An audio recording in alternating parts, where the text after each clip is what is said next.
your ideologies around guarantees in life is one of the greatest mistakes you can make if you find yourself in this space. All right. So the same painful rejection triggers this process, and you need to embrace that. The person comes to you, say they're no longer in love with you. They're asking for space. You're able to say, "I understand. Let me know if you change your mind." You're not endorsing it. You're just confident in the value that you bring. That's easier said than done. But take note of that and write that down, right? They introduce separation, divorce. They tell you all the worst thing. It makes you feel like the world is about to end. You still feel it. Nonetheless, you're going to go in the direction of grounding. What do I mean by that? You return to God. You return to gratitude.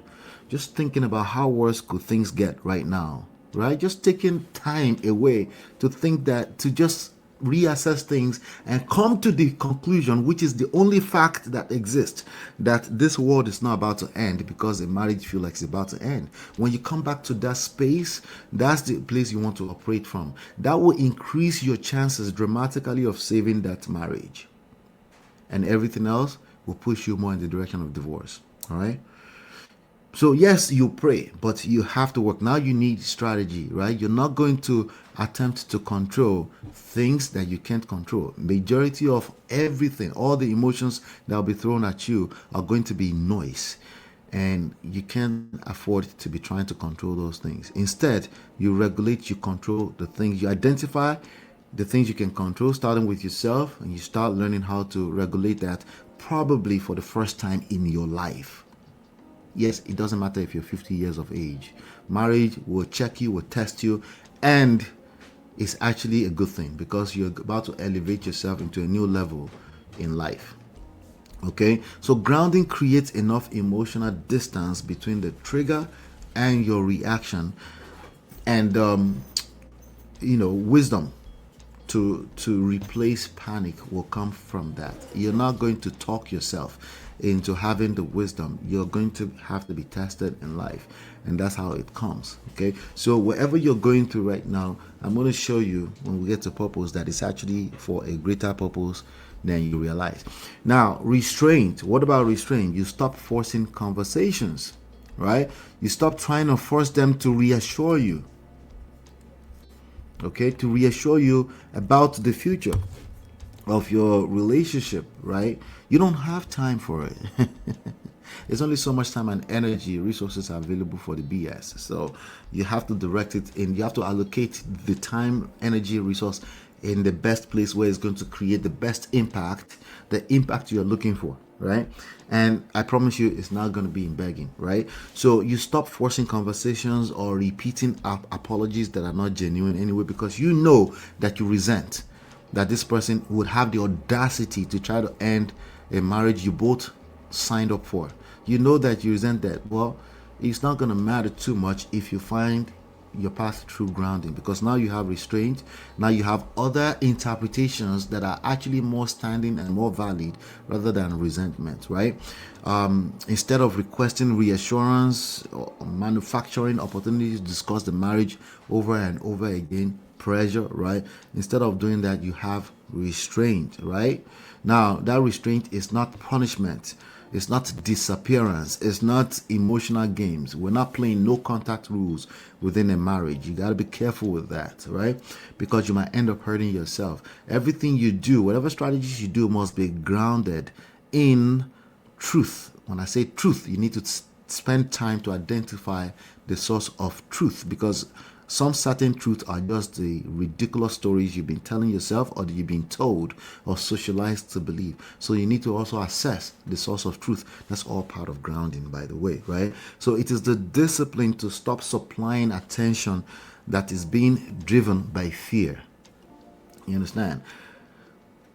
That's what you need to understand. Instead, you're looking for genuine contribution. You remain responsible, right? You remain responsible. You remain respectful, and that doesn't mean you have to chase relief. Okay, very important. So now you're able to create purpose, right? In fact, one of the first ingredients of purpose is the pain that you've gone through, because I have no doubt that this has been a painful experience for you. Like, nobody wants to wake up and their partner is saying, I don't think I want to be in this marriage again, or they're moving mad. Like, as you don't understand, you don't leave the same, you're not leaving your dreamed idea of marriage, right? That's got to be a painful place. But that pain is the number one ingredient in purpose, right? You redirect the energy of rejection into meaningful work. Remember what I told you, winners, they have gotten to a place where rejection is not a big deal. It's not that they don't feel it, they just know what to do with it.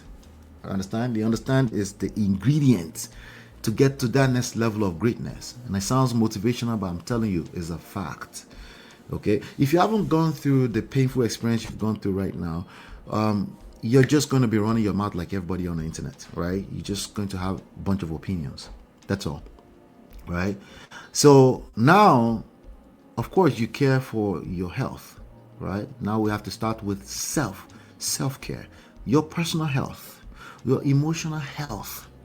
Nothing good is going to happen if you don't refocus a ton of your energy back into that, your responsibilities, your faith, your career, your life mission and purpose, your contribution here as a human being, right?